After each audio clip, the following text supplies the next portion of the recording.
नमस्कार मित्रांनो, मी मेघा पार्शेवार आज तुमच्यासाठी ओनली एज्युकेशन या यूट्यूब चॅनलवर महात्मा ज्योतिबा फुले यांच्याविषयी अतिशय सोपे आणि सुंदर भाषण घेऊन आली आहे।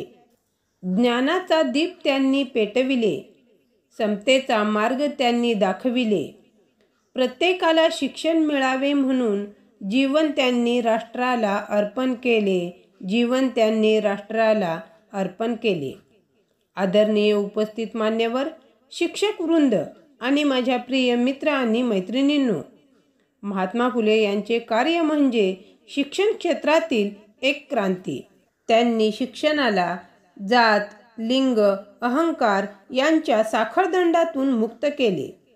सामाजिक सुधारणेचे 4 प्रमुख आधारस्तंभ त्यांनी उभे केले: शिक्षण, समता, स्वाभिमान आणि मानवता।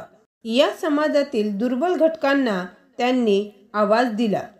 महात्मा फुले यांचे विचार आजही तितकेच उपयुक्त आहेत, कारण जिथे भेदभाव आहे तिथे समानतेची गरज आहे, जिथे अज्ञान आहे तिथे त्यांच्या प्रकाशाची गरज आहे।